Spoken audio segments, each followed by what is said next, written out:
Hi, I'm Noam Wasserman, Dean of the SciSim School of Business at Yeshiva University. I was a longtime professor at Harvard Business School, an entrepreneur, and a venture capitalist. I wrote the bestseller, The Founder's Dilemmas. And I'm Charlie Harary. I've been working with companies for over 10 years. And that book, The Founder's Dilemmas, and the challenges faced by the 10,000 founders in it is the basis of this podcast. We are delving into the issues faced by startups to help you avoid the pitfalls that claim so many good companies. Let's get started. Welcome back to the podcast. I'm Charlie Harary. And I'm Noam Wasserman. And it is great to be back with you again at the Founders Dilemmas podcast. So, Dean, it's great to see you again. And what kind of questions did we get? Okay, next question. A little bit different. This one I'm going to go to you to kick this one off. You mentioned how often we look at the founders who made it and to our detriment think that we can too easily make it and not have to fold our venture. With that being said, how do you look at the books that successful founders write? Are they worth the read? Or are they just rare success stories that set unrealistic expectations and guide us in the wrong direction? Wow, what a great question. It's such a long answer, though. How much time do we have? It's such a great question. Let me just give you a couple perspectives and my humble opinion on the books that we read. One of the great challenges of books, and especially if you ever consume other media, for a long time I was training for long distance running. I was trying to get into long distance running. So I would run on treadmills a lot. And what I would do in treadmills is I would try to watch documentaries on business. I like this stuff. So I'd watch like the life of this businessman and that businessman and some great stuff on history. There's some just great stuff out there. So whenever you consume anything, you have to remember that media, entertainment, whether they're in written form or media form, audio form, it's meant to engage you. And so as things are created, if they're not engaging, you're not going to continue to consume the content. And depending on the medium will depend on the level of engagement, right? Video needs to have high engagement because they're always worried about you clicking off. Books sort of expect you to sort of turn pages even though every page is in high engagement. But what it does is it cuts out the mundaneness of anything. And so when you read a book about somebody and somehow they go from mail clerk to CEO within 4 minutes, that's not going to ever happen. And even if the path was accurate, let's say, they go from mail clerk to analyst and from analyst to associate, they're sitting one day and stuff like that happens. And it's interesting, but it doesn't happen at the timeline that any book can ever possibly give you. So what ends up happening sometimes is you create an expectation of the timeline of which things are supposed to happen, which it's not when they happen. So if you consume a book over a weekend or over a week, your mind tends to think that it's not going to take that long. You watch them do it over your week. That week that you consumed. Sometimes you read if you ever read biographies and things like that, you'll see section 3 will be a decade and it'll be 50 pages, but it'll be a decade. A decade is an enormously long period of time. It's a decade. That's a lot of time of sitting in an office every single day, all day working. That took 50 pages to write, and they glossed over the amount of time that deal had to use to close or how hard it was to get that loan. It also glorifies, when Walt Disney gets rejected 100 times before they give him the mortgage for, Disneyland in Florida. We forget how long it takes to prepare for a meeting, get rejected, and come home and talk to your spouse, right? So you have to always put that in context. So whenever you read these things, what I read them for really two things. I read them for values and for perspectives, right? Because you'll find that if you read enough biographies of people that have achieved certain success, if you're looking for the value and you don't get lost in the details, you'll find them. You'll find the value sort of pull out. You'll see that there's probably a dozen, we can talk about them or not, in my opinion, values that almost all founders have. And it's certain resilience and a certain whatever it is, but when you identify the value and you're looking for the value, then as you see it play out in different people's lives, it'll only reinforce the value in your own mind. So you'll go back into your life and say, hey, I'm not Jeff Bezos. I don't have to worry about whether or not I can figure out how to get overnight shipping into the world. But his thinking big and being bold and being resilient and whatever, those values apply to my life right now as I try to get through my courses or balance a job in a startup, etc. So number one is look for values. Number two is look for how ideas develop and how their businesses develop. And I find that to be very interesting. I find it to be interesting how things develop and how people's lives are much more dynamic than we think. When you grow up in a world that's when you grow up in a more of a structured educational world, there's open paths for you. When you get out into the outside world, there's almost no open paths. And so people achieve success in ways that are almost, I don't believe unexpected. I believe it's divinely coordinated, but let's call it unexpected. So definitely engage in content that inspires you when it comes to the business world. Read books. Better those books than I think most others. But when you do so, be careful for the timeline that it creates in your mind. Search for values. Don't get lost in facts. And look for the people's paths. And you'll see that the dynamicness of someone's path will allow you to delve further deeply into your path, because you'll start to appreciate every little thing you do, because just like everybody else that achieves success, it's very hard to predict it. And as you see it happening in other people's lives, you'll see it yourself. And the last thing, and then I'll end, which is try to use other people's lives to see if it's something of interest to you.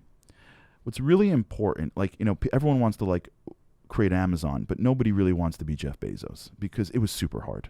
When you read all of Jeff Bezos' books, you'll realize it was super hard. But if you're reading the books going, oh my God, I'd love that, you're gonna get a clue as to the things that you like to do. Everyone wants to see someone else's success, but not everybody wants to do the work that they did to get to that success.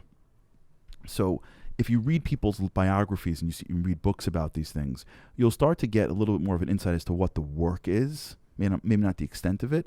And so you'll see from yourself if that's of interest to you. So you may want to be Warren Buffett, but you may not want to read, annual statements every single day, all day to understand companies. Well, if you don't, you probably don't want to try to become Warren Buffett, right? And you may want to be, Jeff Bezos, but you probably don't want to sit around and have to figure out how to, innovate in the world or do the different things that he did. But if you're reading someone's life story and you go, I really would love to do the thing, forget if I achieve success or not, that'll give you a clue that you may not have, because you may not have family that can take you around the block and show you different businesses. So this is a good insight in someone else's actual activities to see if it's something that you like. Okay, great stuff. But you sparked for me, before we get back into the founding domain, a couple of thoughts from other domains, from Jewish domains that have some echoes of what you were just talking about. One of my bar mitzvah parshas is Parshat Chukat. In there, you go from soon after when the Jews left Mitzrayim, when a bunch of things that they did with being able to get the Mishkan in place, things like that, but early on in their journey through the desert. And then it goes through all of these stops that they made along the way, and then suddenly they're almost poised to be entering into Israel. And it's the fast forward through all of those critical details of what was going on for nearly 40 years in the desert that we lose, but it was the spiritual building block of what set them up for being able to then enter Israel and build a nation and things like that. And so similar to how you fast forward past the details sometimes, and we've got to delve into it. We can't ignore that part of the Parsha when we get to it, because you have to really appreciate everything that I went through all those years. The other one, more in the modern realm, is all of the biographies of great Jewish rabbis. So biographies of the Gedolim. Right now, I'm in the middle of one that the CEO of Esha Torah sent me, biography that Jonathan Rosenblum wrote on Rav Noach Weinberg Zatzal. He has been the founder of it. And there are a bunch of things that we'll get into in a future episode when we talk about serial founders, serial entrepreneurs. Rav Noach was one of the classic examples of it, and so that's why I was so interested in his story. But I got into it with Jonathan Rosenblum about some of the problems with these biographies, where people read about that person towards the end of their life after they've gone through all of these formative experiences, and they think that person is how that person was in the beginning. Right. From the beginning, he was on such a pedestal. I would never be able to achieve that, so let me not even try. Right. But it's the getting to there. It is the process. It is the dance of each step that is the critical thing that honed that person into being such a great one of the contributors to the community, of being able to have all sorts of Torah insights for us and things like that. Didn't start out like that, and it's the journey of being able to get to there that we have to appreciate and be able to backfill and make sure that we can we can understand those. I had a front row seat in one of the most exciting real estate stories, I think, in the modern era. Personally, he was number 3 of a 3-part legal team to Rexon, which is a REIT, and in 2007, 2008, they sold itself to SL Green with a reverse triangular merger. So I don't know if anyone has ever read Barbarians of the Gate with R.J.R. Nabisco and KKR. Well, this was the same thing with the same drama, just with different players, with Carl Icahn and Matt Calley coming to steal in the fight, and it was incredible. And they ended up selling the company and returning 709% to their investors. Just to give you a sense, Rexon went public in 1995-6 for 300 million, sold itself in 2007 for 6.3 billion. So it's a tremendous success story. And thank God, because God's good, I was there. I came in as legal counsel right before they sold. So I sat with the vice chairman and the chief legal officer when it happened. And I asked him, I said, why don't you just cash out? I mean, I can't even imagine how much money you've made. You're set for generations. And he said to me, and do what? Like, I like what I do. And to me, that's the secret, which is when you see, when people fast forward through details, what they want is the results. They want to get to the end. They want to get to Bir of Noach. They want to get to Israel. They want to get. But the people that are successful, I find, are happy to stay in the details because they like the details. They like what they do. And that need for us to speed through to the end means I don't really want to waddle, if that's the word, in the actual work. I want to get the end. I want to get to the finish line. You don't become an athlete at the finish line. Tom Brady can't retire because he loves the game. Right? The best athletes don't like the day after the Super Bowl, even if they win, because what are they going to do in the morning? And that, to me, is such a major, in my opinion, block that people have to success. Myself included. We all like this. We're so bombarded with images of people's success that we want success.